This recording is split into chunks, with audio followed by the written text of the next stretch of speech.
More of those issues now with my guest, Mary Burke. She is the Democratic nominee for governor of Wisconsin, and she joins us now. So, Mary, thanks for taking a few minutes this morning. And let's just start with the big news. It's big news in Wisconsin this weekend. It's big news nationally this weekend, and that is these documents from prosecutors. And again, this investigation sort of in a holding pattern right now, but these documents from their work coming to light on Friday and basically showing that prosecutors seem to believe that the governor himself was seeking out donations for the Wisconsin Club for Growth, for this supposedly independent group that was then directing money to other PACs, all these supposedly independent groups that were helping him fight the recall effort, that were on his side in the recall effort.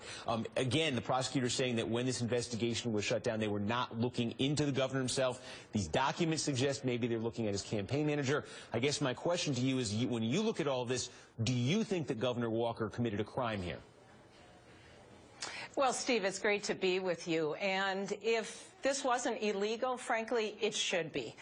Across this country, and certainly in Wisconsin, people are sick of the special interest money in politics. They're losing faith in elected officials because of things just like this, a $700,000 donation from a mining company that had legislation in process that would have allowed it to profit from this legislation. So if it's not illegal, it should be. And I'm running for governor because I want to focus on the issues that matter most to the people in Wisconsin. Right now, our economy is lagging. We're dead last in the Midwest in terms of job creation. And as a business executive, I know that we can do better, but we have to put people ahead of the special interests. We have to put common sense solutions ahead of the politics. And let's pick up on that. We played a clip from the attack ad that they're using against you, trying to take your business record and to turn it against you. And I think the brand Trek Bicycles, you know, the family business here. I think everybody nationally has probably heard of Trek Bicycles. One of the points of attack, or one of the points of criticism from the Walker campaign, is they're saying, well, hey, basically every bike that Trek makes, every bike that you see in this country that has the Trek name on it, is actually made overseas. I think 98, 99%, something like that. How do you square that with the idea of creating jobs in the United States? Well, Trek makes more bikes in the United States and in Wisconsin than any other bike company in the entire country and in the world. But the vast majority are made overseas, isn't that right? Well, it's a little bit like, unfortunately, so many industries here in the U.S. And as governor, I want to fight to level the playing field because it's very difficult for U.S. manufacturers, Wisconsin manufacturers, to compete against other countries that have much lower wages, different regulations. And so Trek is proud to produce more bikes here in the U.S. and Wisconsin than any other company. It employs nearly 1,000 people right here in Wisconsin, a company started by my dad nearly 40 years ago.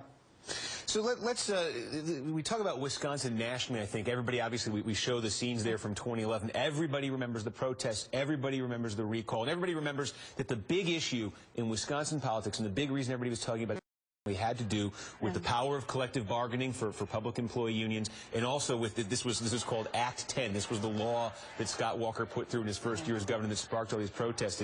It sort of restricted the rights to collectively bargain for public employees, and it also demanded that they contribute more in terms of their pension costs and their health care costs. I want to look at those two issues with you. First of all, the increased contributions from public employees for pensions and for health care. That was part of this law. That was part of this big controversy. If you're elected governor, would you seek to roll back those increased contributions?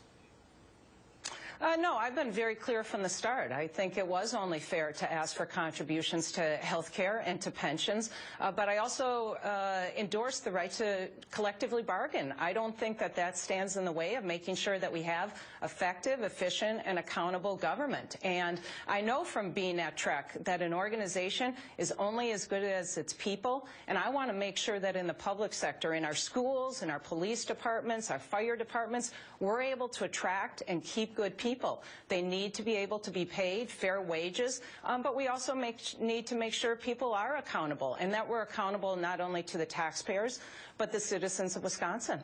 So when you talk about restoring those collective bargaining rights that were lost for public employees in 2011, a lot of people say it might take, and a lot of this depends on obviously the makeup of the legislature, but it might take doing something as dramatic as Scott Walker did in 2011. Look what he had to put up with in terms of those protests to get his way. If you want to restore those collective bargaining rights, for instance, would you be willing to say that you wouldn't sign a budget unless it included the return of those collective bargaining rights?